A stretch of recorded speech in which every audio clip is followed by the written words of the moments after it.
believe the story about that waitress, but I absolutely don't. And I'd very much like to believe about the coal dust in Newcastle, but I totally don't.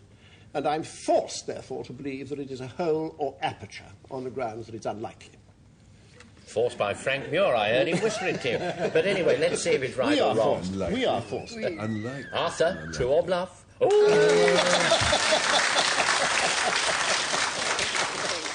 sir. yeah, you should, yes, yes. It wasn't that. Who gave the true definition of fogging? Yeah. Would you believe?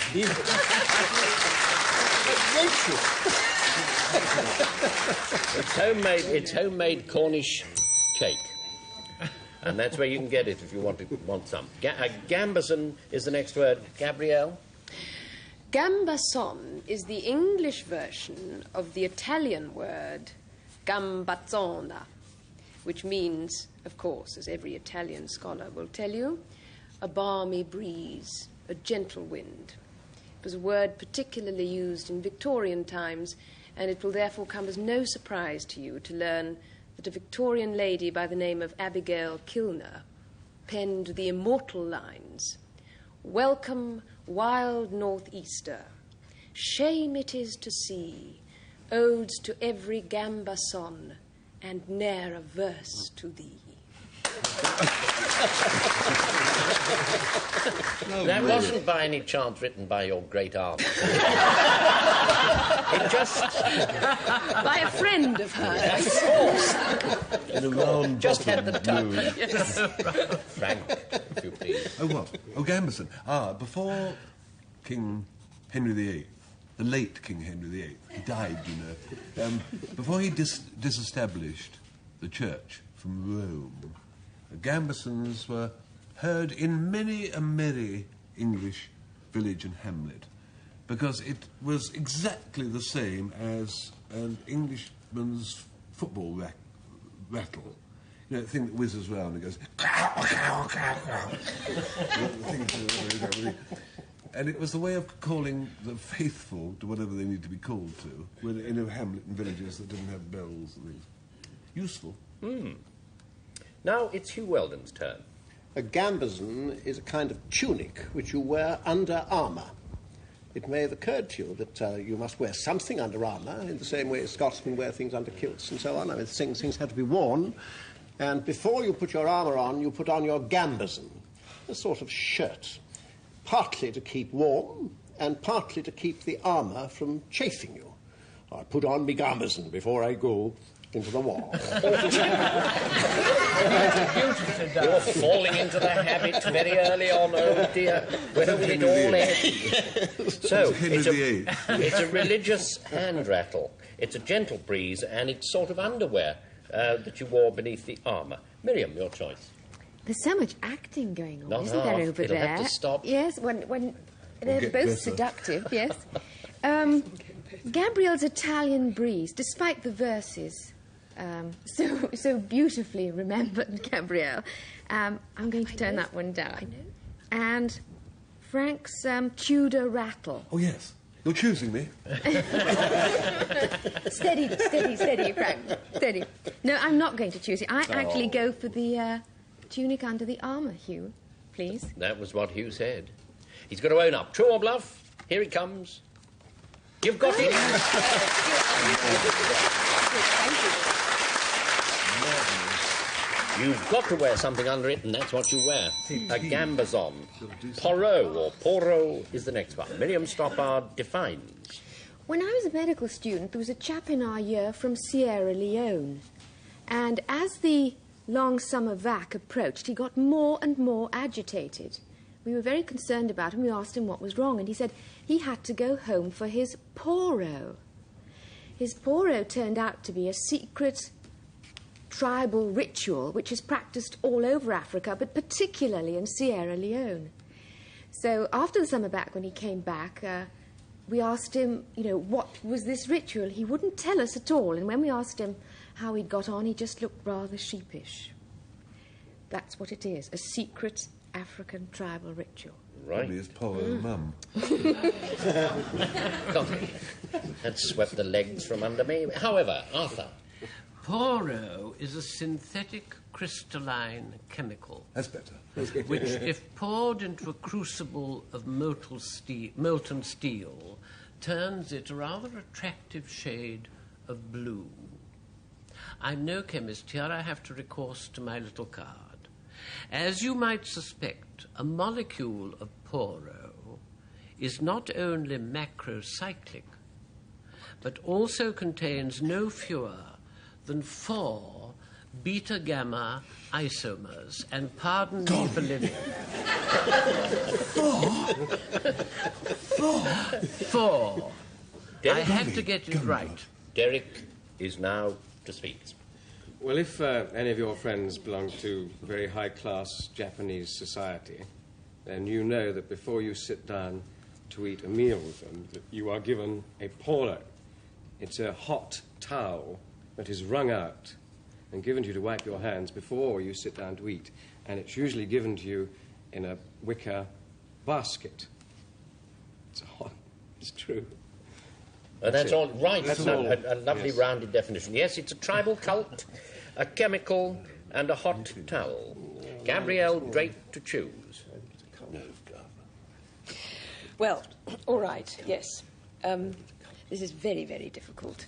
Now, this secret and rather dubious ritual called a poro, well, it's too good to be true, Miriam, I think. It really is. You look delightfully true when you say it, but I can't think of it. What about this undefinable chemistry? What is it? I'm as mystified as you, dear. Yeah.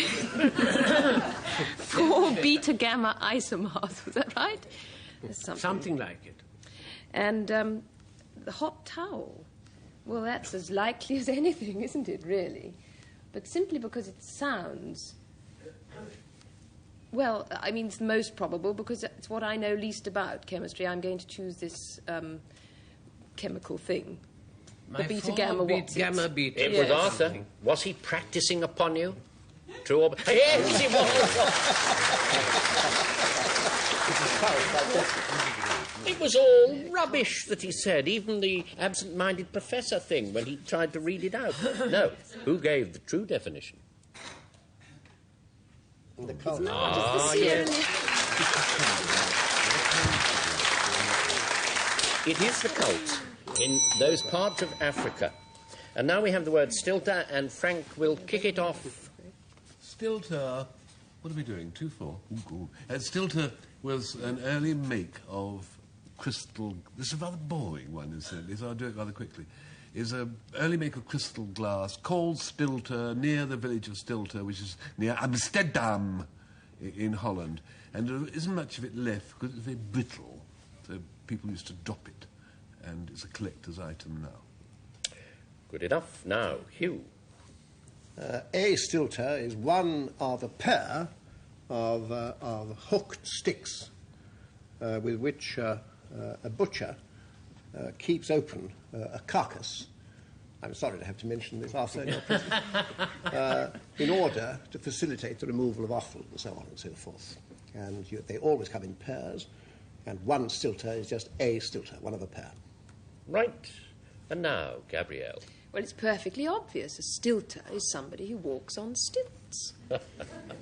Well, not all the time. I mean, he's not got a congenital condition which forces him to walk on stilts, but whenever the fancy takes him and he walks on stilts, he is called a stilter. In fact, you may be very interested to hear.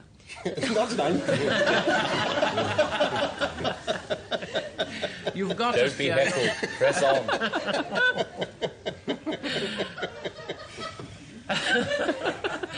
No, I was going to say, in Europe, in fact, in particularly in France, they used to have races, and lots of stilters used to race against each other. And the stilter who came first was presented with a medal. They used to race through doorways. Well, anyway, what they say is it's a couple of sticks that a butcher uses to expand a carcass, crystal glass, and one who walks on stilts. And Arthur makes his choice of those. Frank, your Dutch glass was one of the most boring definitions. It was a bit, wasn't it? I'm inclined to agree with you. And I'm putting an asterisk because it might well be true, so ghastly. No, it isn't. Forget but it. boring, was it?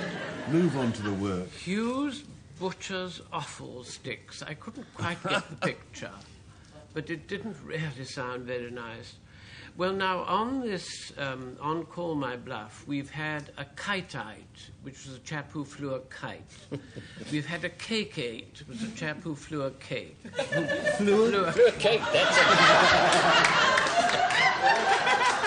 that's a manner I'd like to meet. A chap who ate a cake. But it was puff pastry. And so it may well be that, or perhaps it's a ghastly trap, but I think I go for Gabrielle's gentleman who rides a stilt. Well, I wonder if she was teasing you. Is it true, or is it bluff? Gabrielle? Hit him. You've got it there, I know. Yes,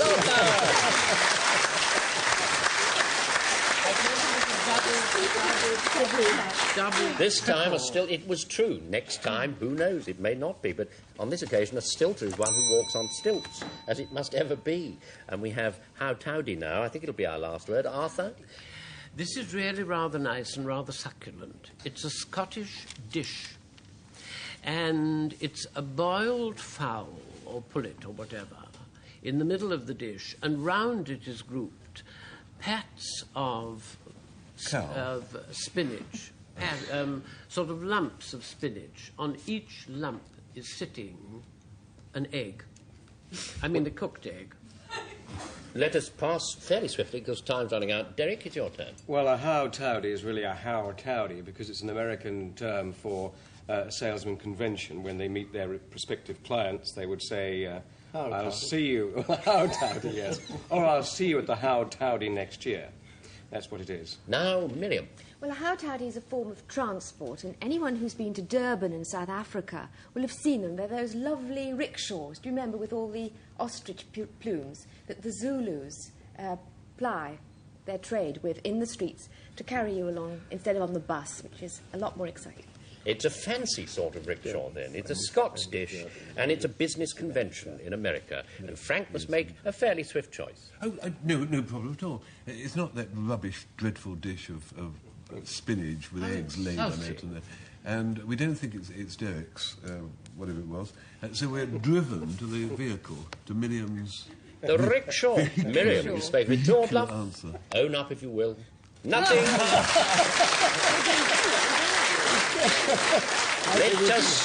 Let us swiftly see the true definition of this word, how towdy.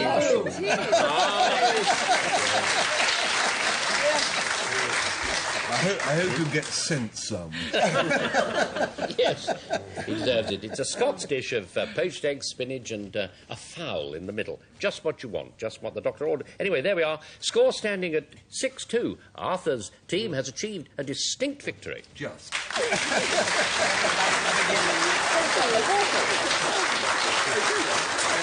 And even though they jeer, spare a thought for the losers. There they sit. There they sit. Well, we shall have more words from the Jurassic layers of the Oxford English Dictionary next week. Till then, goodbye from Hugh Wheldon, Derek Fowlds, Gabrielle Drake, Miriam Stoppard, Frank Muir, and Arthur Marshall.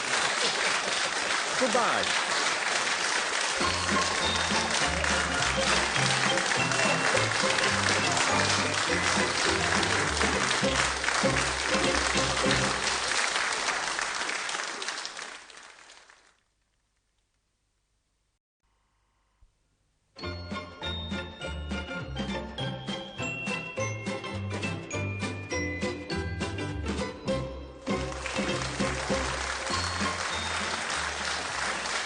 Hello. Let me welcome you to the last in the present series of Call My Bluff, where the midfield striker in the blue strip is, of course, Arthur Marshall. Good evening. Delighted to be back with the victorious team of Miriam Stoppard. Hello. And Derek Fowlds. And, of course, old lofty Frank Muir. And I'm happy, I'm proud to introduce again the team that came second last week. On my right, Gabrielle Drake. And on my left, unbowed, Sir Hugh Wheldon. Off we go. And ring the bell when we get a jolly good word. It looks Zambarook, and I remind you that Arthur and his team will define Zambarook 3 different ways. 2 of the definitions are stew-mers, one's okay. That's the one that Frank and Co. try and pick. So what of Zambarook, Arthur? It's a word of great interest to those of you who have a passion for ballistics, because it's a very early kind of gun carrier. Zambarook was a gun of small caliber that the clever Sudanese in Victorian times used to fix on the back of camels in the desert, so that the gun could be moved briskly from place to place. The camel is normally called the ship of the desert, so when it's got a Zambarook, you might call it the battleship. Oh, yes. Very neatly turned. Very neatly turned. Now, Derek Fowlds. Well, what about the hump? In a minute. On the back of the camel, Frank. They have 2 humps and it's in the middle, I've no doubt. Don't try to make difficult. Of course it is. Of course it is. You can spell it the same either way, a dromedary. Enough of this. Derek, do try. Yes, last year I was in the Middle East on tour, and I went to Muscat, and I stood outside the Sultan's palace, and little did I know, but I came face to face with the Zamburak. Because the Zamburak is, and I have to quote, a commander of janissaries. Now, you may ask what a janissary is. No. Well, a janissary is the Sultan's personal bodyguard. And outside the palace, I came face to face with this man, the Zumbarak. Then what happened? He gave me a big kiss. Miriam,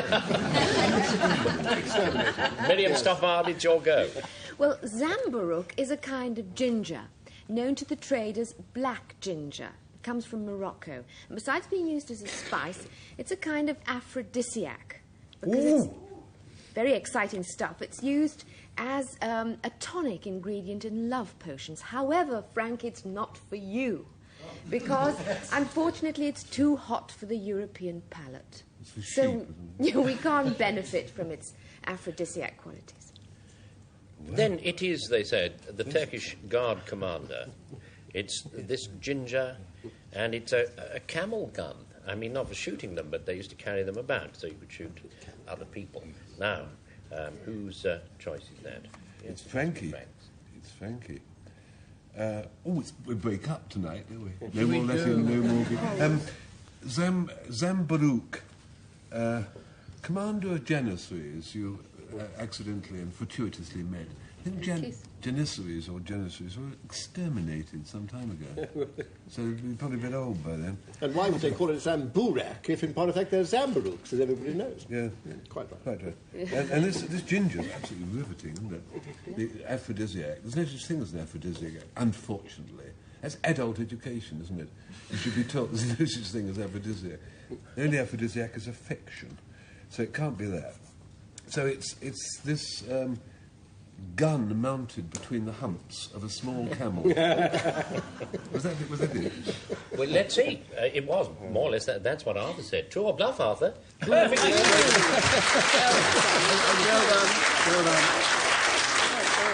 I wondered that anyone could doubt it. Yes, it's a gun mounted on a camel's back. Gets it about like no one's business.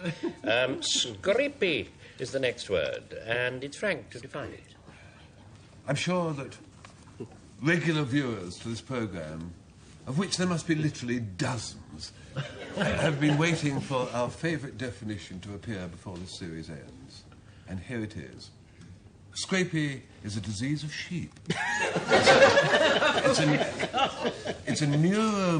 No, hang on. I've got to remember this. It's a neuromuscular illness spread by virus which messes up sheep when they're approaching middle-aged. And it's frequently, but not always, fatal. And it affects both ewes and non-ewes.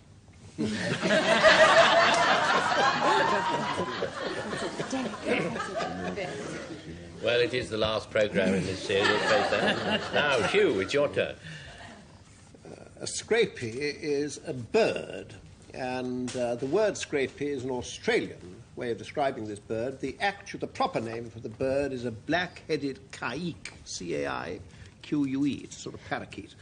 And like a lot of very beautiful birds, it emits a very, very scrapey kind of sound. That sort of thing. That doesn't sound at all like scrape. Doesn't it? Well, perhaps I haven't done the sound well. But the sound it emits apparently makes Australians think of something scraping, like blackboard scraping on a wall. Oh, I see. I beg your pardon. Anyway, it's called a scrapie for that reason, but it should be called a black-headed caique. You can't have it. Gabrielle? Eat it as a... Scrapie is a Tynesider's name for an allotment garden. You know, little patch of land that you hire if you're not lucky enough to have a garden. Well, Miriam, I'm surprised that you of all people don't seem to have heard of this name coming from Tyneside. And I'm sure that you will remember the saying, apologies for the accent here, a husband in Tyneside who was way up to scrapie was the same as a husband down south who's been put in the doghouse. Right. It's a parakeet, sort of parakeet. It's a disease of sheep, and it's that sort of allotment in that part of the world. Arthur's choice? Got him baffled. We are agreed on this side. We are quite firm. This Tyneside allotment, dear, no. No. Quite frankly, no. Oh, dear. Oh, It is good, isn't it? You made a brave show, Hugh, with that noise and your Australian parakeet's din. But I can't think it's that. Revolting, Frank, though your neuromuscular sheep illness is, I think that it must be you. It's you and your neuromuscular. The disease of the middle-aged sheep is what he said it was. True or bluff, Frank? Can it possibly?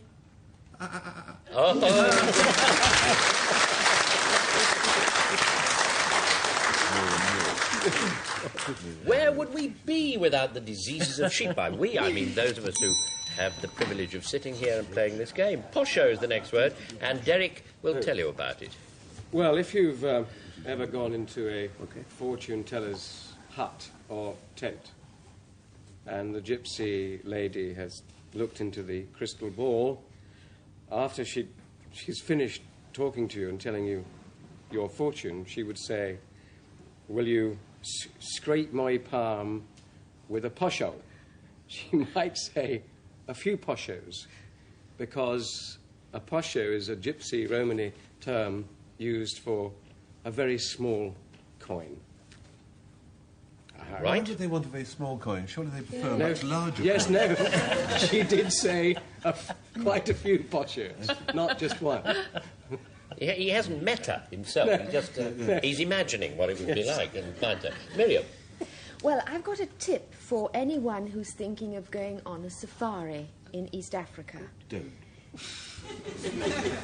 Don't venture a step unless you have a plentiful supply of posho for your native porters, because posho is their staple diet. It's a kind of porridge made from ground-up corn on the cob, yes, maize, and they will just not walk a yard for you unless you give them a plentiful supply of posho each day. Quite right. So, we advance to Arthur. What does he say? Posho is a traditional Japanese oil lamp, made of bronze and in the form of a pyramid. And you may ask, why in the form of a pyramid? Because the Japanese venerate the mythical mountain of immortality, which they see as being in the shape of a pyramid. And so whenever they carry their little lamps about, they think of immortality. What could be better? It is, they say, a coin of low value.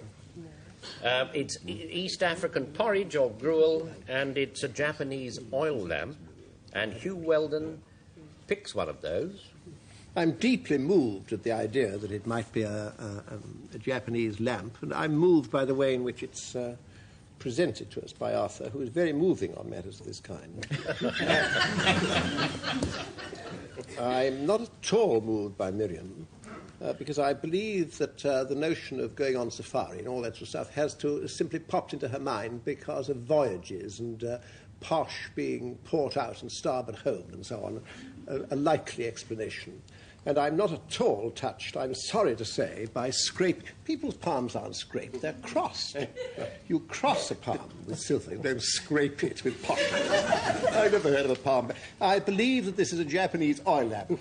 You do. It was Arthur who spoke of the Japanese oil lamp. True or bluff? Oh, no.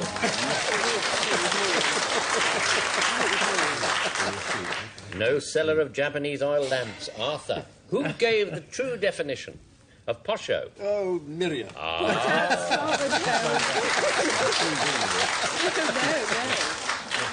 All that fine talk, that ice-cold analysis, got them nowhere. Posho is indeed the gruel. Buffin is the next word. Hugh, to define it. Buffin was the Elizabethan equivalent of what nowadays is called serge. When you see Elizabethan paintings, you see all the ladies dressed in silk and damask, but this was, so to speak, their best dresses. These were them in their best clothes. Normally, ladies, both at court and in merchants' houses, normally in the winter, they wore buffin gowns and buffin dresses, a kind of rather coarse linen-like serge. Right enough. So it's Gabrielle's turn.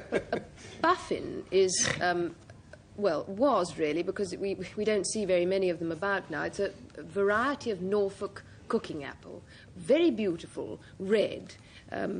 Colour is often likened to raw beef, in fact. And beautiful to look at, not quite so beautiful to taste. Certainly not so beautiful to taste raw.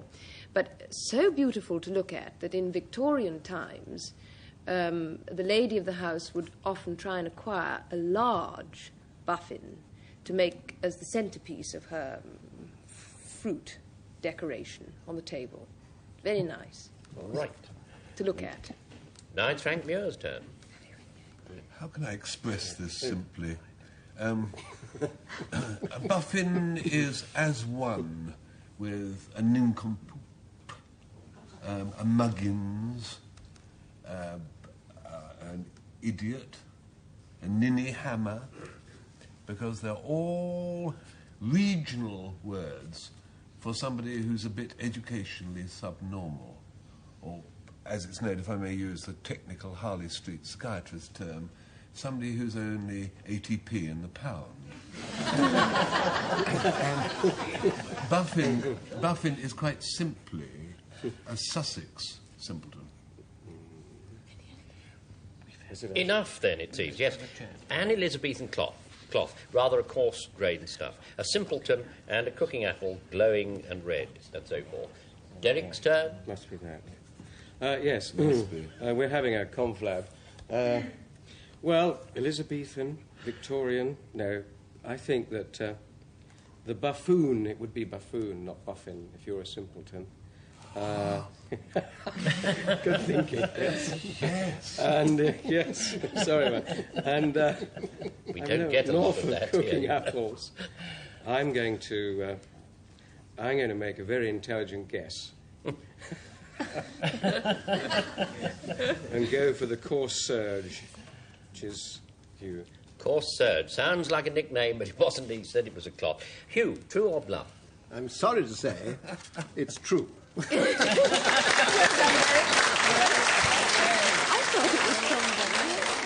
Very well done, yes. Coarse serge, or thereabouts, you know. Laverack is our next word, and Miriam Stoppard defines that one. Well, a laverack was first pointed out to me by my physics teacher. You'll all remember that light is divided into infrared, normal light, and ultraviolet. Well, a laverack is that little band between the light that we can see in ultraviolet light, and it's named after the chap who first described it, Professor A.E.C. Laverack, when he was working at the Cavendish Laboratory in Cambridge. Laugh you may do. And the Cavendish laboratories are named after Professor Cavendish. Yes. Yes, yes. Oh, I'm sorry, that so stunned me. Arthur must now define.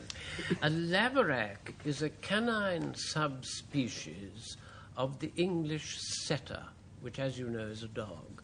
And it's generally of sort of white colour.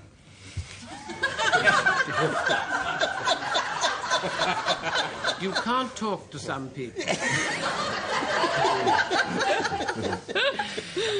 And it's a sort of whitish colour, but it has flecks of brown and black in it. And on page 245 of the World Encyclopedia of Dogs, you can see an engraving of the late Mr. Purcell Llewellyn and his late dog, his late laverack, a lady dog by the name of Countess. End of statement. I do hope it's not there. Let's invite Derek to tell us now. Yes, well, when you're in Ireland, or if you go into Ireland and you walk into a pub, you will be drinking, or could be drinking, out of a laverack, because it's a social Irish drinking vessel.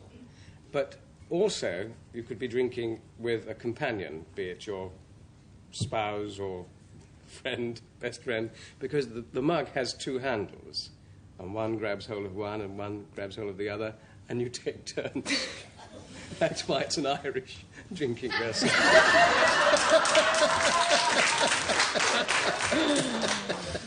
It's a band of light invented by the professor. It's a drinking vessel in Ireland, and it's a species of dog. And Gabrielle must select. Oh, dear. Band of light, band of ultraviolet light. That's very beautifully defined. Beautifully defined. And so, of course, is this English setter. Mongrel, he sounds like, black, brown, and white. But I'm seduced by this Irish blackjack, this double-handled drinking vessel.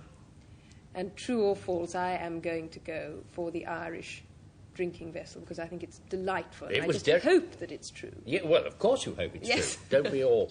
Derek Fowlds said it true or bluff. He owns up. He tells you now. Oh, that's a shame. It should be. No, they're not that daft. I mean, they don't do that. So who gave the true definition of laverack? That dog. Yes. Woof, woof. And there was a slight look of the laverack about Arthur at the end of there, if you'll allow me to pay him that compliment. Thank you. It's a very nice sort of dog. Off we go again with clob. Short word, Gabrielle. Well, a clob is well known to the paper-making trade because a clob is a sort of hydraulic machine that crushes wood pulp. Comes right down, crushes the wood pulp and makes the paper-making process that much easier. And it's so named after a Swedish firm which invented this machinery, the clob, actually, revolutionising the whole of the paper trade, making life a lot easier for everybody. Mm-hmm. No longer had to mash it.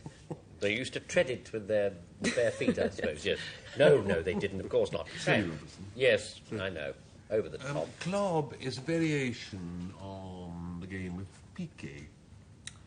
I'm not really quite certain how piquet is played because I'm not very good at card games. I'm not very good at this game, actually, but even worse at card games. But piquet, I believe, is a game which you play with a pack reduced to 32 cards. Yeah. Well, clob. We call it piquet. Do you? I took probably just trying to bamboozle you there by cunningly mispronouncing it. Well, club is pronounced clob. Look. And it's piquet. Is it pronounced piquet? Yes. It's a very well-known game. You're quite right. You reduce the pack and it looks much jollier because it's all court cards. What is all this reminiscence? Goodness me, let's get on with the game. club is a variation on the game of piquet, which is very jolly because it contains all the court cards. And it is therefore prettier than other games which contain the nasty black spots. And it's all I can tell you is that it's played by the Jewish fraternity in the Levant. Or Levant, as you might call it. Now, who speaks next? Hugh Wheldon defines. I'm not absolutely sure what a hob is, a hobnail, but a club is in fact a nail. It's shaped like a pyramid that goes into the sole of mountaineering boots, and presumably was originally a Swiss name or invented by a Swiss chap called Club or came from Switzerland or something. Anyway, clubs are little pyramid-shaped, and they only go on the outside of the soles, and other sorts of nails go on the inside of the soles of mountaineering boots, especially for use on ice. Then, it's a sort of hobnail. It's a kind of a card game, and it's a crushing machine that makes paper, ultimately, or helps to make it. Now, Miriam, your choice. Well, now, the Swedish paper press. Club sounds as though it's the sound that it makes when it presses down all that wood pulp. No, Frank. Yes. Despite all that piquet and piquet and all that sort of red herring and smoke screen, I do believe it is one of those jolly card games with all the court cards played by the old Jewish folks in the Levant. What else? I would have said if you believe that, you believe anything. But let's wait and see. True or bluff, Frank? I'll point towards Robertson.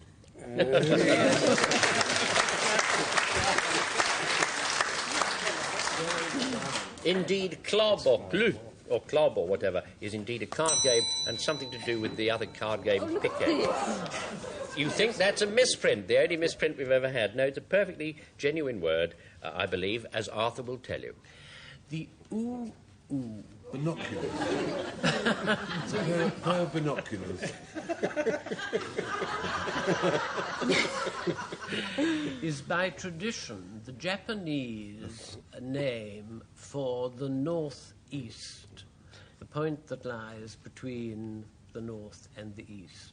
And they absolutely dread it because they also call it the Devil's Gate, because they think that anything that is nasty or evil or corrupting will come from the northeast. We're southwest, aren't we? So northeast from us would be... And so very suitably they call it ooh, ooh. Pretty hard to say, though, isn't it? But still, they've probably mastered it by now. Derek, his turn now. Well, it's oh. Now, when you've been to Hawaii, or if you've seen the other channel's programme, Hawaii Five-0, and looked up into the sky, you would probably have seen birds flying about. Well, they are known all over the world as the yellow-thighed honey-eaters. But in Hawaii, they're known as the oh. No, it's true. And at the moment, they've been hunted and they're now almost extinct. Good. Which is why when Hawaiians look up into the sky, they say, ho, ho. Miriam Stoppard. Well, in Tibet, it's pronounced ow, ow. Because it's the sort of Tibetan version of the European hair shirt. It's something that Tibetan sinners wear as a penance. It's got a kind of wooden epaulets, a bit like the thing that a milkmaid used to wear, to carry the buckets. Mm. And they're worn voluntarily by Tibetan sinners as a penance for all their wrongdoings. Oh, right. So it's the northeast, the Japanese term for the northeast. It's a bird, a Hawaiian bird, and it's a Tibetan penance. Frank, your choice. Japanese words are really very Christian, isn't it? What are you chuntering on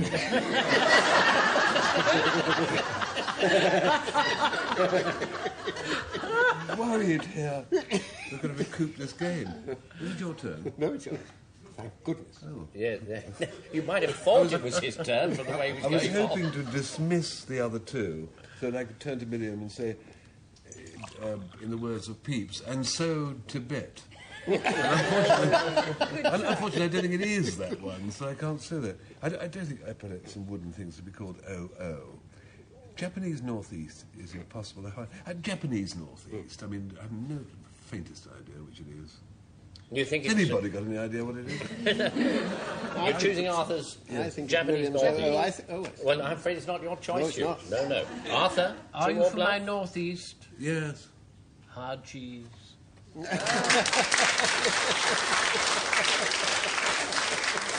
harder than the rest Let's of the see if cheese. they were both right or both wrong. Who gave the true definition? You reckon, Miriam? And look, we were both wrong. The yellow fly. It's a Hawaiian bird, and they're nearly all extinct, but if they're there, they're called O-O, apparently. Funny, 6-1. Our last word is squabash or squabash. Frank. It's our chance to level. Squabash is a cant word used by the inmates of the notorious St Giles House of Correction in London, which its chief amenity was a treadmill. Sorry to cast and Is that it? Right. Hugh, your turn. Squabash is a kind of pumpkin which is still grown occasionally and on purpose in North America, although it's not very nice. It's rather a tasteless kind of pumpkin, and there are better pumpkins than squabash is. But the reason why it's grown is because of a certain feeling of respectability that people have towards it, because it was the original pumpkin used by Red Indian squaws, ladies, to feed their babies with once they were weaning them. When the baby was weaned, they were always weaned first, apparently, on squabash, and in consequence, they go to a lot of trouble to grow these things and even to eat them, but they're not very tasty. Gabrielle, rather swiftly, if you Right. will. Well, squabash is in fact a verb which means to completely destroy, to annihilate, to completely do away with. And obviously it's a combination word of to squash and to bash. Squabash. So, they say it's sort of pumpkin, house of correction, and to demolish or bash down or do all that too. Arthur? I can't believe that any verb, dear, could be squabash. I squabash, thou, etc. On the bags of the On the other... Fairly swiftly, Arthur. Yes, the pumpkin is Sorry. too close to squash. I think it's Frank's terrible old treadmill. He said so. True or bluff, Frank? Bless you, Arthur. Who gave the true definition? We must know. We must. It can't. It has to be. It is. To bash something down or to demolish it, and there it is. But there, although they won the bye, I think that's the technical term, or at least morally they got the last one, that kind of thing. 6-2. Arthur Marston's team has won.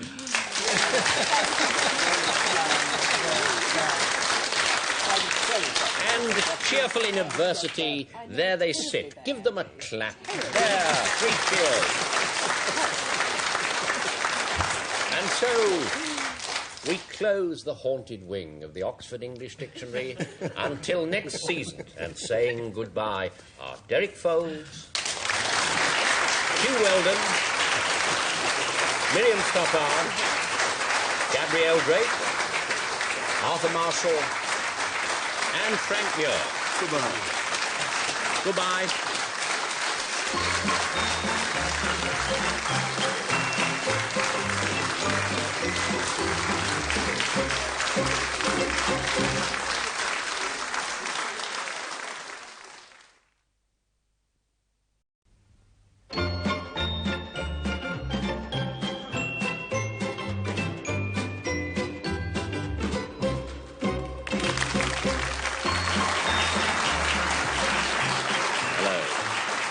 Hello. Let me welcome you to a new season of Call My Bluff, and once more hoping to stop one of 3, the ancient mariner himself, Frank Muir.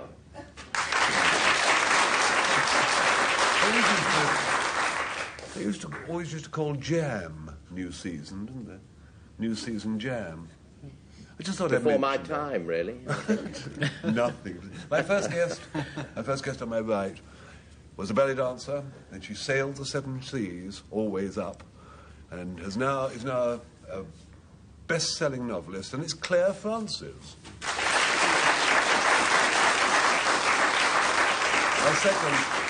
My second is one of those smashing actors one's always so happy to see on the screens. He was Uncle Mort, and he was Potter, and he's just completed a series of really rather short films which might be termed Travels with a Donkey.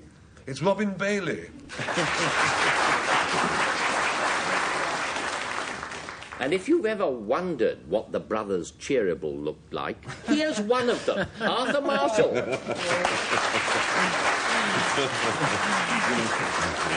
Good evening. Very happy to find myself here with a triumphant team from the last series. And it is on my left the delightful Rula Lenska. And on my right, the equally delightful in his own way, Tim Brooke-Taylor. Well, we ring the centuries-old bell and get the first word. That first word is Crambley. And let me remind myself, as well as anyone else, that what happens is this. Frank Muir and his team define Crambley 3 different ways. 2 of the definitions no good, 1 OK, and of course that's the one that Arthur and Co. go for. So Frank starts with Crambley. It's almost impossible to think of a more suitable word in which to start this new series as Crambley. It is a cow's horn which is so deformed as to present a danger to herself. Because if it curled over and entered the skull, she'd get an ingrowing cow horn. It would be very painful. Or it could go that way and she might lock with the bumper of a speeding lorry on the M4. It's terribly dirty. But old farmers had a cure. And what a perfect cure for the first programme of the series. You get a hot loaf direct from the oven and push it round the deformed horn and leave it for a while, and the horn then becomes just malleable enough to pull the point out of trouble. With a hot loaf? But this is lunacy. It's good with the last of the series. I must say, but the cow must feel very silly with the hot loaf on its horn. It doesn't do to visualise it too clearly, perhaps. Robin, your turn. It's actually less painful than that. Crambley is a variety of posset, which is used for settling an upset stomach, for helping you resolve a gastric chill. And as far back as 1790, Mr. William Buchan published a sizable tome called Domestic Medicine. And he said that Crambley should consist of hot milk, curdled with a measure of sack, made more fitting for the palate with clover honey. And what could be more settling than that? Dr. Finlay. Rub it on the cow horn. You could take the loaf off first, though. Yes. Claire, it's your go. Well, Crambley is a dialect adjective that describes an unsteady or tottering manner of walking. And it means lame or decrepit or stiff in the joints. Thus, you might find an old gaffer walking along a lane with a stick who might describe his condition as, I hope you're going to meet Crambley since Michaelmas on account of me arthritis. See? Ah, the first Excuse accent. me, Arthur. Sorry about that. Wasn't it good? Dreadful. No. It was the first accent of the season, and I thought it was absolutely delicious. It's a crumpled horn, it's a posset, a settling draught, and it's a wobbly sort of walk. And Arthur has his choice of those. Always wrong. Well, Frank, really, your wretched, deformed horn with a hovey stuck on the end. It sounds so totally dotty that it may well be true. Oh, don't be fooled. And this sort of anti-gastric hot milk and sack, that sounded terribly persuasive. And old tottery gaffer, oh dear, oh dear, oh dear. Well, I can't do that deformed horn. It really is too awful. And I don't care for tottery gaffers, being one myself. Oh, never. So I'm going, Robin, for your hot milk and sack. I thought you might. Well, I wonder were you wise. Indeed, hoped you Robin might. Bailey said it. True or bluff? Unlucky. No.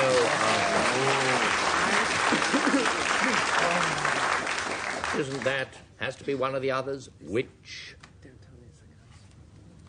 Oh, yes, indeed. It was all that mama said put you off, I think, Arthur, really. But anyway, it is a tottery walk. Cockamamie is the next word, and it falls to Arthur. Cockamamie, yes, it's an 18th century word for that delightful game, I think, called Russian bagatelle. It's where you shove a metal ball up an incline, and it runs round the top and then comes upon some pins stuck into the board, which deflect it this way and that. And I think you used to see it in pubs. It was sort of you fired a ball and it shot round and pinged off. You saw it in pubs. Present day. And it sort of ricocheted off various objects and went into various holes, and lights flashed, and it was most exciting. I think they probably still have them in amusement, so-called arcades. But this is the 18th century, more sort of ladylike version of it. Not mechanized in any way. Good enough. Now, Tim Brooke-Taylor. Very persuasive that was. I would like to go for the second dialect of this series. Bravo. Cockamamie. Let's try and guess. Which one. Well, I'm getting quickly. It's Australian. Known also for some obscure reason as cock-eyed Bob. No relation to the chairman. No offence. No offence taken. Good. It's an Australian thunderstorm, seasonally found in Western Australia. Usually takes the form of sort of squalls, thunder squalls, accompanied by sheets of rain from a blue-black sky. That's where they're going to have the America's Cup next time, so they're not hoping for many cockaminis there. Australian thunderstorm, type of. Yep, right. Now it's Rula Lenska. To quote from an American thriller, because in fact it is an American, modernish slang American word, not an Australian one. Suddenly I was cut down to reality. I'd woken up from this cockamamie dream. Because cockamamie in fact means totally muddled, confused, disorientated. Rather a frightening way to feel. Where? Here or? Oh, anywhere, but it is an American slang word, but used fairly all over the world, I think. Right. They say it's a sort of thunderstorm, Australian, I think it was. The state of being confused, mixed up, and original version of Bagatelle, the game. Frank, your choice. Rula. Yes, Frank. To whom I'm devoted, as ever. Likewise. I don't think it's an American word. It doesn't feel like it. I can understand cockamamie, because it sounds like a cock-up or something, as an American equivalent. I think the Australian thunderstorm flashes over the Blue Mountains. Right. As it could be. Okay, could Frank. Be. I think you're on a good one there, Frank. The Russian bagatelle, it can't be, so we all choose it. Oh, the Bagatelle. Arthur said it. Look, where he comes. True or bluff, Arthur?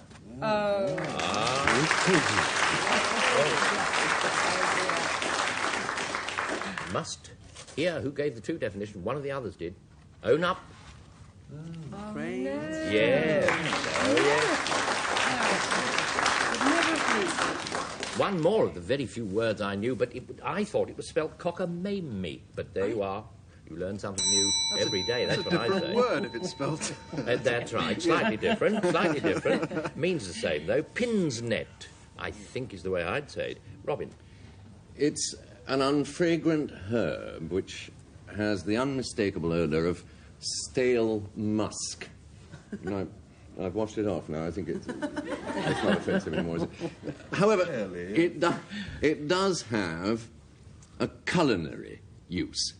And if it's added to a vessel in which there's already brine and you're aiming to preserve meat, I suppose this used to be done more than it is now, but if you add it to brine in that way, it will prevent the meat from going grey. And I wonder if it's too late to start using it. Well, now it's Clare Francis's turn. Well, it's not a pin's net. In fact, it really should be a pair of pin's nets. And these things started to go out of fashion about 1600. And these were, in fact, ladies' slippers, Elizabethan ladies' slippers, which they wore indoors to pad around their boudoirs. Oh, enough? Yeah. Yes, beautiful, shapely, brief and shapely. It's Frank to go. Definition of pin's net requires dialect number 3, which is Four. my all-purpose dialect. Well, we had some Which American... is my all-purpose dialect, which includes all the provinces, north, south, east and west of Thorpe in Surrey. Pin's net, you are walking through Worcestershire, perhaps late at night, through a lane, and suddenly there are sort of clammy hands on your face and faint sort of feelings. You start back in horror, Arthur, and a Worcestershire man says, "Don't 'ee worry, Lunnon, my lord. 'Tis but pinsnet." Because pinsnet is Worcestershire dialect word for a cobweb. Or a spider's web. Pin, believed to be probably derived from Penelope, who also span you call. I may say that's as authentic an Egham dialect as I've ever listened to, Frank. No, it's outside Egham. No. But it's all purpose, as you said. But, the genuineness leaks through. Spider's web, Worcestershire. A rank sort of herb, a lady's slipper. Tim, your choice. I thought I heard Robin say that it was an unfragrant. Did That's you say? right. Unfragrant, and yet Yes. and that it stays with you for a time. Just All in your case. unfragrant things And it Yes. turns the meat on your head not grey. By unfragrant, I mean it didn't smell very nice. Oh, right, I beg your pardon. Oh, good. Now, that makes it much easier. Long That pond. rules that out entirely. Now, about 1600, you couldn't be more specific on that? No. Well, no, really, because things go out of fashion rather slowly. Elizabethan slippers. Yeah. Either far for ladies. Yes. No idea of shape of that. I loved Frank's dialect. Now, I thought that was absolutely sensational. Eskimoese I've never heard before. And I've just got to go for that, because I've never heard such a fine dialect. You've been in my life. seduced by By it, the haven't you? cobwebs, Right. yes. True or bluff, Frank? I've got a sort of curious glow of pleasure. Yes. I think you're entitled to it. A second glow, actually.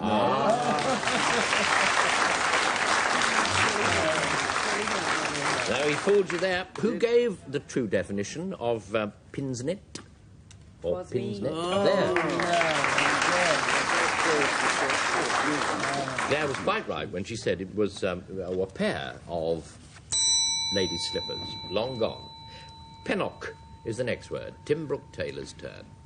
Pennock was a Victorian epithet for a woman short in stature, especially a small woman who was also wide in the hippie regions. The Queen, Victoria. Victoria could well have been applied to Her Gracious Majesty herself, Queen Victoria. She could have been described as a Pennock. I have no quote that she was called this traitorous way, but she could have been, because Victorian small woman, big hips, Your Majesty. Right. Pennock. That sums her up then. Right now, Rula, your turn. A pennock can be made either of steel or, rather more surprisingly, of wood, because in fact it is an under-road drain that carries away surplus water. It's completely enclosed. It's not like a gutter, but it's actually built underneath roads to carry away surplus water from the drains so that the asphalt doesn't bubble. A drain. Mm-hmm. Fascinating, fascinating. Whose turn next? Yes, Arthur's. A pinnock must be one of the very few things to be named after a railway station master. Dear old Mr. Pennock, who was the station master on, I need hardly say, the Great Western Line, used to grieve most terribly to see the way that pigeons were sent by rail. They were extremely uncomfortable in cardboard boxes, perfectly horrible. So Mr. Pennock invented a marvellous wickerwork construction which allowed a sort of first-class carriage for the pigeons, which allowed them to travel in utmost ease and happiness until released at Leeds. Do they have hammocks in this country? Unkind place to release them, surely.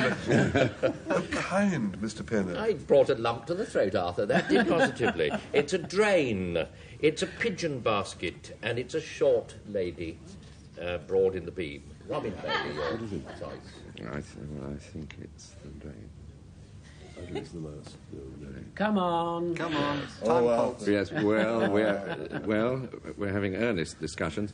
But, Tim, your royal pennockness, I don't think I can accept that quite, and I don't think either that I'm going to come homing in on Arthur's shoulder. I think that it's a drain. The drain? Drain. Of which the beautiful Rula spoke. Was it true? Was it a bluff? Was she teasing? Quite right!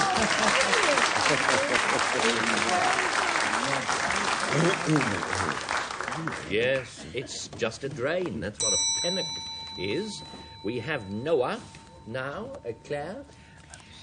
Well, now, on the island of Tahiti, so I'm taking you to the Pacific, a Noah is a word that is substituted for a word that's considered taboo.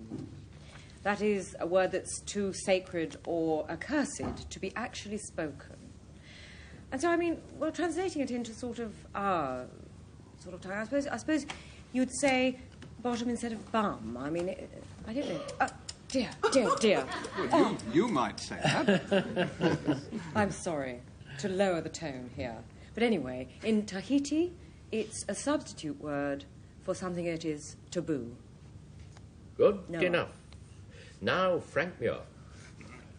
I'm going to do this in English against huge temptation. The ner is the first step in an arranged Japanese marriage. As the do it. Do it in Japanese. Come on. As the new couple, do it in Worcestershire. As the couple, brushing the cobwebs away, see each other for the first time, hissing and bowing at each other like mad. The two families stand there watching each other, trying to work out what sort of marriage it's going to be, inscrutably. But of course. Yes. And that's it. No, it isn't. It's a bluff. Yes. No, that's it. That was acting, the last bit. Now, that was the translated version. We'll give you the real stuff afterwards. Robin Bailey's go now. It's a narcotic snuff, actually, that is used by South American Indians. And by sniffing it, inhaling it, they get from it pleasant hallucinations. And it comes from the powdered seed of a plant called the pinaguina. And sometimes they use, in order to apply it to the nostrils, they use a small bone from a game bird. It's very dainty. I mean, it's like presumably eating cucumber sandwiches. And on the end of this small sort of wishbone of a game bird is a little of the powdered snuff. And I'm sure with the raised little finger, it is sniffed with great pleasure. Yes. Then everyone falls over. It's a Japanese marriage custom. It is this narcotic snuff. It is this Tahitian euphemism. Rula Lenska to make her choice. Well, Claire's Tahitian noa. Not allowed to use that word, noa. I must say, it sounds as if it could be Tahitian, but then it sounds equally well as if it could be Japanese. Oh. I think that's what they were hoping. Yes, I thought they might. Oh, were we? And the South American cocaine. Well, snuff or whatever it was. I don't think it's any of them, if that... Well, I think I'm going to go for Robin's South American pleasure-giving talcum powder. It'll do you no harm. Well, there. Let's see. Robin Bailey, true or bluff? Looks a bit fast. It won't score you any points either.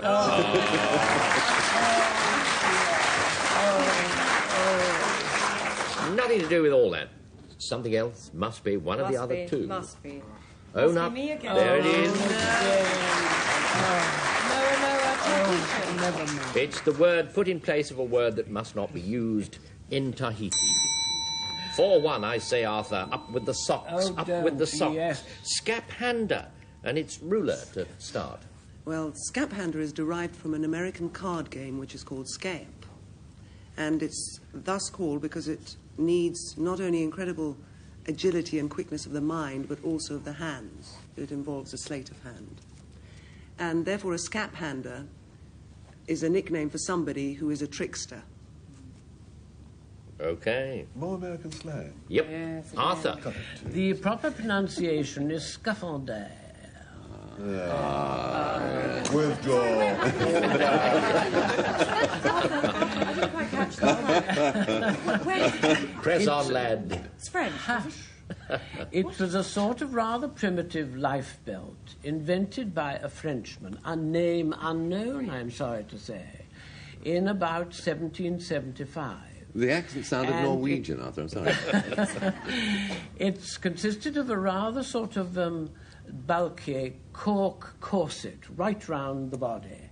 So it certainly prevented you sinking, but it also prevented you from swimming. You were sort of right out of the water in a sort of cork corset. End of statement. The trouble with those is they do make you float, but upside down. So helpful. Let's now hear from Tim. Beginning of new statement. Scaphander is an old falconry term. Oh. Yes, it is. No, it's an old falconry term. Any old falconer would tell you that it's a feather that grows out, a feather that grows out of a hawk's or falcon's shoulder blade. Now, you can imagine for a falcon, these shoulder blade feathers are much in use when flying, and falcons would put goose grease on the feathers to minimise the wear and tear. It's a falconry term. Yes, But even the chairman's laughing at this, isn't No, it? well, I just thought, you wouldn't want to wear the feathers out too quick. I mean, it was so thoughtful, it was so utilitarian. Well, right, yes. So, it's a hawk's feather. Sometimes they rub grease on it and everything. And it's sort of a life belt. I think a French version. And one who goes in for sharp practice. Claire's choice. I made a wee jokelet. Come on. Would you like to repeat it? I just going to say we'll all sink together. Yes. You will see why. Oh, good. Excellent. Yes. Well, yes, we've decided it can't possibly be the card game because this is too obvious, and we think we're cleverer than that, you see. She didn't say it was a card game. She said it was a sort of transferred epithet, you know. Well, all right, I don't know trickster. that. Well, Yes, I mean, it sounds too American to be true. And the falconer, well, you're just trying to blind us with things we don't know about. Yes. So we've decided that this amazing cork, that will no doubt drown all of us, must be the right one. Oh. Arthur, tell them Happy. true I did or it so bluff. graphically.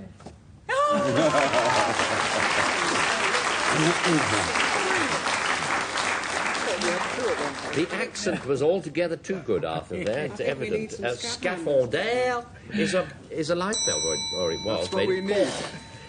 Well, you will any minute. Berlin is the next one. Frank. Berlin. Yes. Well, now, oddly enough, the height of the coffee boom of the 18th century was Vienna. You remember Bach's Coffee Cantata was about Vienna, and Berlin is not an early 19th century coffee pot, mechanical coffee pot, which is in fact invented and made in Vienna. There's nothing to do with Berlin, and it was a perforated central tube which was filled with coffee and dropped into the coffee pot, in fact teapot, and the water was poured in, and that was it. So Berlin is to do with Vienna and not Germany. Right. Now we learn something from Robin Bailey. Well, it's certainly nothing to do with the famous brothers Isaiah and Irving. It's in fact a sort of state barge, one of the perks, or might I say perks, of a Scottish chieftain, and as far as I know, still in use. And the chieftain would sit grandly in the stern and be rowed along by loyal clansmen so that he could visit islands off, say, the west coast. And whereas here, I suppose you might go to the door of the manor and say, is his lordship in? And you'd be told, no, he's off in his roast Goodwood. There they would say, no, the chieftain's not here today and is off in his Berlin to rum and egg. That's what a Berlin is. That was the fifth guy. Yes. Yeah, but it was so good. I didn't even notice it. It was so good. It was terribly convincing. Well, now, I'd like you to know that quite a few American skyscrapers are kept up by Berlin concrete. And this is a special sort of concrete, which is a mixture of sand, lime, and hydraulic cement. And you might like to know... Hydraulic cement? Yes, What is? I'm not an expert on cement, I have to tell you at this stage. But I'm assured that it is hydraulic cement. It rises? No, it supports. It supports. It's used to make the foundations of skyscrapers.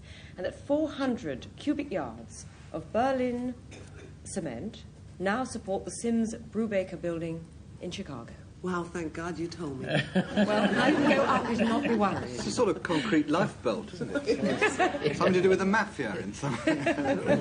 So, it's a Scottish state barge. It's this sort of concrete, and it's a coffee pot from Vienna. Arthur, to choose? Well, they're all simply ghastly. But most nauseating of all was your concrete, dear. Oh. Beautifully done, beautifully done. Oh, Lord. And that old state barge, I can't believe that in Scotland they had state barges. It's too extraordinary. I try. It's the teapot that worried me. It The suddenly coffee. became a teapot at some stage. Well, anyway, I'm going to go for Old Frank. Quite right. Not Berlin, but Viennese coffee pot. Sounded terribly interesting. Right. Frank, true or bluff? He has to own up now.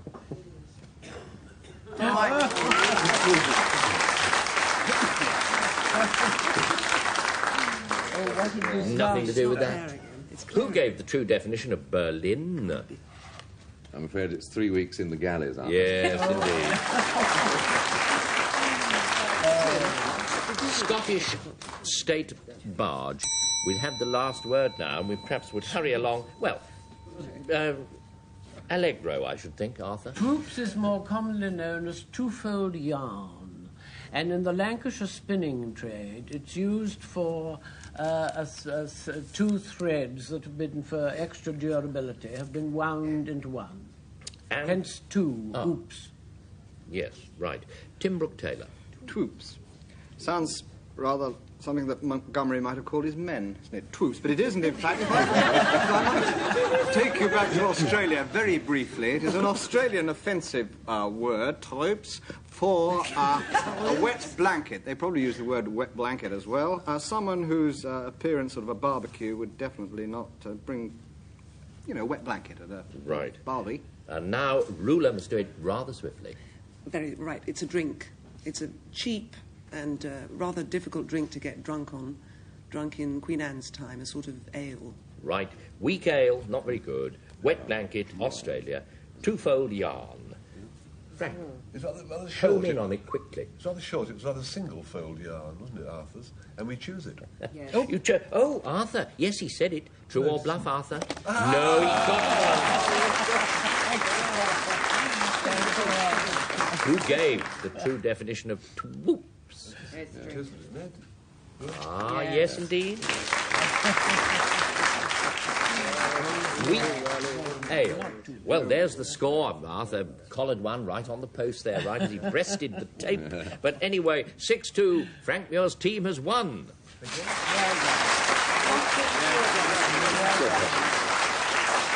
spare a thought for the gallant losers. Here they sit. Look at them.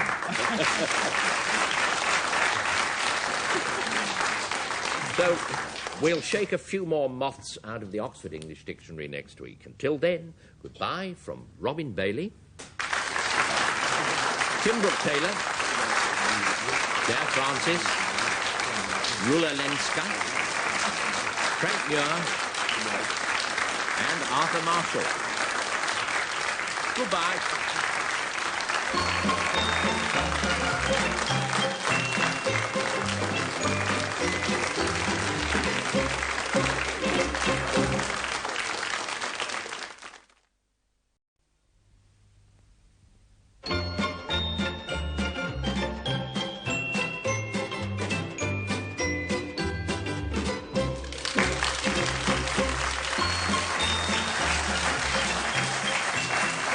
Hello, call my bluff again, where the odds are always 2 to 1, and joyfully accepting them Arthur Marshall.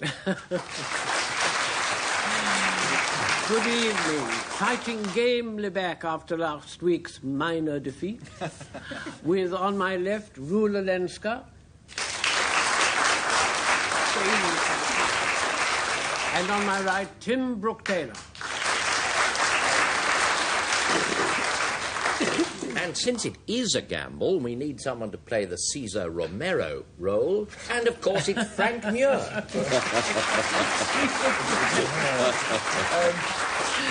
Small wonder that I too have the same team. On my right, Clare Francis. And poised to strike on my left, Robin Bailey.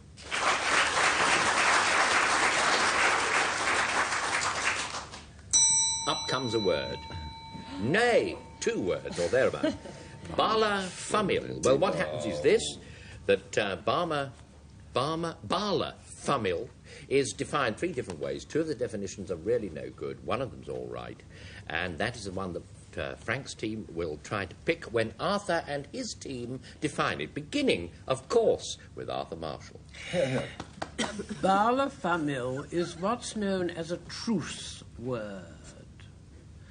A sort of oh, do shut up word.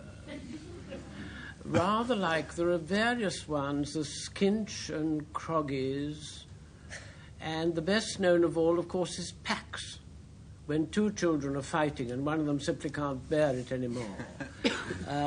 They cry pax. But in the northeast of Scotland, some time ago now, they used to cry Bala Famil, for oh, do shut up in Scotland. I can't do the accent, I wish I could. Thank goodness for that. You have no explanation as why these people should say this peculiar word. You're not going to... I can't help you further, Frank. Thank you. I would if I could, but I can't. It's simply a fact. You Just say, a fact. Yes. Tim Brooke-Taylor's turn. A Bala Famil is in fact a 15th century colloquial word for a fit of drunkenness. It's a show of temper or violence while under the influence of alcohol. I was a bit Bala Familed, my lad. Could be an excuse in the 15th century. There was a poem of the time written by John Sketton about the adventures of an inn run by an alewife by the name of Eleanor Rumming. So, in fact, it's a 15th century fit of drunkenness. And now, Rula Lenska. Bala Famil, again, I'm not going to attempt an accent since you were all so rude about my accents last week. They were jolly good. It is a Welsh word, and it is a little cake made out of white flour, milk and water, and it's about the size of a scone, and it's served at formal Welsh tea parties. And to be absolutely authentic, it should have 5 grains of barley arranged in a sort of little floral pattern on the top of the little scone. They say then that it is a cry of truce like Pax or Fey Nights. It's a Welsh cake, and it's a drunken rage. Frank's choice. Eleanor Rumming, in John Skelton's poem, was her alehouse was at Leatherhead, quite near me, yes, on the River Mole, and I've been there. And they didn't say they were Bala Famil then. They said they were something else. They said they were past drinking anymore, I think they were going to say. So I don't think it's that. Peace word is interesting, isn't it? No, it can't be. Welsh cake, barley, famil, famity makes a lot of sense. We think it's Arthur's peace word. No, he did say Scotland. that. He did. I mean, it must be. What else? He said it. He said it. Now you'll learn whether he was telling the truth, and he was.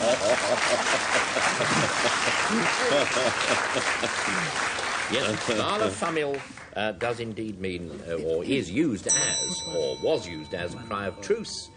Lolo is the next word. Nice word. Frank. If you're thinking of going on a walking tour of Central Africa with a companion, heed this advice. You can bring Rose with a turned-up nose, but don't bring Lolo, because Lolo is a small tropical worm, rarely exceeding ½ an inch in length, which gets into the foot. and it enters under the skin between the toes and makes barefoot walking in Central Africa lack charm. Well, almost anywhere, I thought. But the only way you can get, well, the way the locals get rid of them is applying hot ash. So those with the turned-up nose is to be preferred. As entertaining a definition as I've ever heard on this programme, outside the diseases of sheep, of course. Robin, your turn. Let me take you a little further than Africa, with Frank's offered journey. Come with me, in fact, to southwest China, why don't you? To the province of Yunnan, which lies twixt Burma and Tibet. Now, I must stop luring you with travel agent's jargon like twixt, because once you got there, you might well find a ferocious tribe of warlike aboriginals known to anthropologists, and few people other than anthropologists would wish to meet them, called the Lolo. And the area they inhabit is called, perhaps not surprisingly, Lolo Land. Now, that may sound like an amusement arcade, but believe me, only the Lolos would be amused. You'd have to be a Lolo to be amused, wouldn't you? You're absolutely right. Clare? Well, now I'm going to take you to the Caribbean, since we're on a tour. And I want you to imagine you're on a Caribbean island amid a voodoo ceremony. Oh. And Lolo is one of the many so-called deities which feature in the voodoo cult.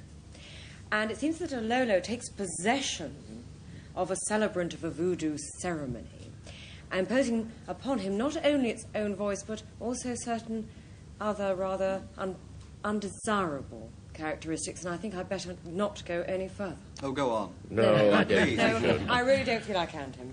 No, it speaks well for her that she stops. So it's a tropical worm, a sort of incubus, Clare was getting at, and a ferocious tribe in that part of the world. Robin described. Arthur's choice. We are totally agreed on this side for once. We're going all to triumph together. Well, now, we've had a lot of Caribbean ceremonies and voodoos and all the rest, and of course, Clare, it may well be you. I can't think it's this warlike tribe but living in Lolo Land. I can't think there's anywhere called Lolo Land. Frank, your tropical worm, liberated by hot ash, was absolutely revolting. But all the same, I'm plumping for your odious Central African. Thank you, Arthur. Central African Thou hast worm. plumped for Frank. True or bluff? Oh, he's looking pleased. Another bit of corn. African athletes. I sometimes think Frank hypnotises you as the snake is supposed to hypnotise the mongoose. Who always... Well, you don't always plump. However, who gave the true definition of Lolo? Oh, no, not Lolo. Yes.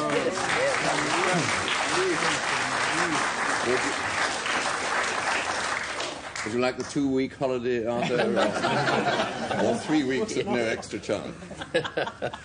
There's your Lilo if you visit the Lolo. Oh, no, it'll have to stop. Troweling is the next word. Tim, it's your go. Well, it's actually trolling, Mr. Chairman. Thank you. As is well known. Many Orkney Islanders, as opposed to Auckland Island, Orkney Islanders implicitly believe in the existence of trolls, T-R-O-L-L-S, trolls, supernatural beings that live in caves and that have the ability to transmogrify themselves into animals. That's a big word, isn't it? What, animals? No. Transmogrify themselves and changing into cats. It sounds like it, doesn't it? It should be, yes. Now, you might like to note, if you've got your pencils handy, that the child of a troll is known to Orcadians as a trolling. So, spelled right. A trolling...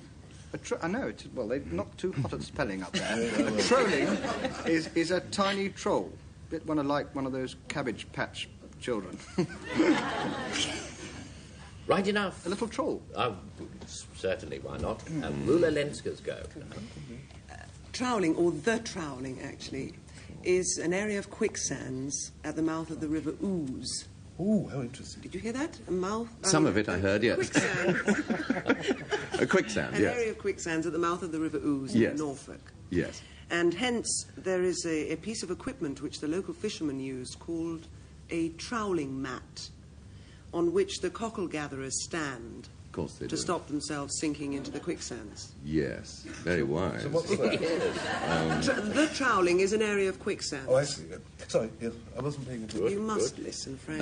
No, I tried to write slowly, so as not I'm to sorry it's spoil not my Caribbean writing or by South quick- African. I think we should speed on to Arthur now. You know, men know that when they sometimes put on a suit they haven't worn for a considerable time, you sometimes find not only that it's rather tight round the middle, but that also you plunge your hand into a pocket and sometimes you find a pound note, a fiver that you'd long since forgotten.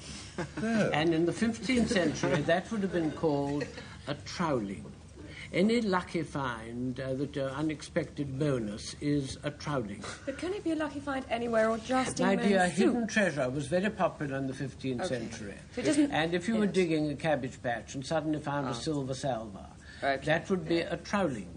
And in those days, you'd been allowed to keep it. Heaven knows what would go on now. Lucky find. Right, a sort of windfall, a sort of Windfall. lucky find, a tiny troll, and quicksands. Robin Bailey's choice. I don't think I'm going to accept Tim's troll, trool, trull, or trowel. I think it's a reference to Norwegian trolls, which I know a little about. Trolls, nixes, and droogs all over Norway, aren't they? All up the fields. And Ibsen wrote a famous song, Greek set to music. Is it droog what they say about nixes? I don't think I'm going to find much in Arthur's pocket, and I think I shall go for Rula the cockle gatherer. Yes, they stood on the mat, on the quicksand. True or bluff? I like that.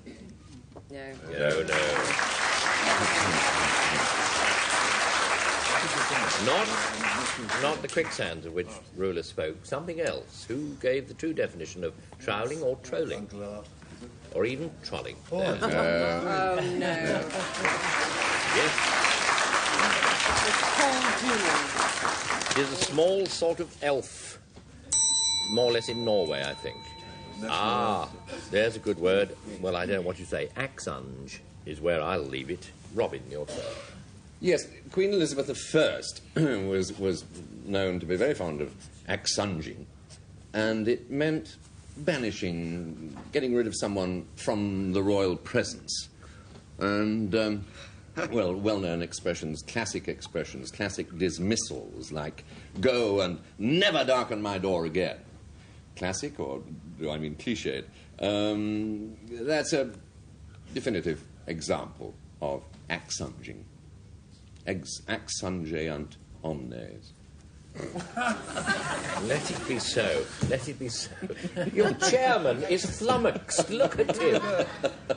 See where he stalks away. No, it's not his turn now. It is Clare's.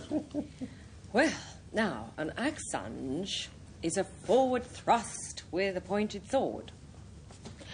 And its purpose being, of course, to puncture or perforate the person of your opponent. Or something like that. Anyway, it's a verb or a noun, and it is usually performed with a rapier, as opposed to any other sort of sword. To axunge. I'll get it right in a moment. Rapier. Yeah, well, yes, it's a forward thrust with a sword designed to really kill your opponent, I'm afraid to say. Did you kill them? All right. All right, there's that one. Now, You have no rapier. Excuse me, I've been hiding this debilitating disease from me, the cough. But axunge was axunge was that medieval word for that extremely rich and fatty, lardy-like substance around the kidneys of geese and pigs. And scullions would, with a knife, would rip it off and use it in the kitchen, my lord's kitchen, for making puddings and things. It was also a medicament for the quinsy, and they also used to rub it on cartwheels' axles. Cartwheels? Axes? Cartwheels' Axles. axles. The axles of cartwheels. It was a combination sort of medieval gunge, with a wrenched from the kidneys of geese and pigs. Enough. Yes. Hard won, as they say. Yes, indeed. Well, it means to banish. It means a lunge, a forward lunge with a rapier, and it is the fat round the kidneys of those beasts and birds that Frank spoke of. Tim, your choice. Well, they're all unpleasant, aren't they? Axunge. It sounds like some sort of beheading you're trying to get us round to. Anne Boleyn-type beheading. Axe on the unge. Omnes. No. Robin, I can't go along with that, I don't think. Clare, your thrust of a rapier. I don't know anything about the sword. I thought rapiers were things you flashed around and didn't actually... Flores, epes and things like that. Yes, you didn't puncture their persons with it. But I'm not certain about that. You probably did, yes. Frank, who is ripping all sorts of unpleasant Weight Watchers horrors from geese and pigs to make puddings and things. I'm not terribly happy about that, so good night. No, I am absolutely certain that it is Robin's. However, I could be persuaded elsewhere. You'd like to choose it? I'd choose Robin. Good enough. He said it was this... what did he say it was? I've got it down. It's to banish. True or bluff? Yeah. It's a bluff. Axunge. Not a thing.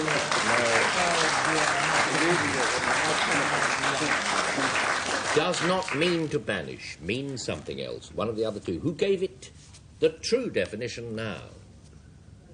I did say... Oh, it's there.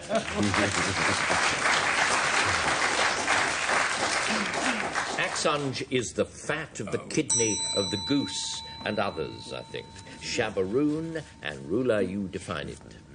Well, a shabaroon, or shabarun, was first invented by the Magyar cavalry when they invaded Hungary in the 14th century. And it is a soft sheep's fleece lining for the saddle that is both good for the horse and for the rider. Good enough. Neat as you please. Arthur Marshall.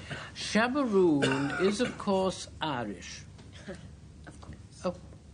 And it's a word meaning to round up all sorts of cattle and horses that are running wild, because in Galway particularly, they simply leave them to pasture as best they can. And every now and then farmers want to make sure that their beef cattle is all right. And so the shabaroon, everybody takes part. And all the cattle and horses are rounded up. And that's mine, that's yours, that's his. A rounding up of cattle. And that's where the argument starts. I dare say. Tim Brooke-Taylor's turn now. A shabaroon is an old and rather snobbish term for a ragamuffin. A ragamuffin, for a down-at-heel member of the bourgeoisie who would probably have a little difficulty getting, say, into the royal enclosure at Ascot. This shabaroon. A shabaroon was also, I fear, a term for a painted lady who would loll around in a doorway. So it's a down-at-heel ragamuffin or a lady of ill repute. Hush my mouth.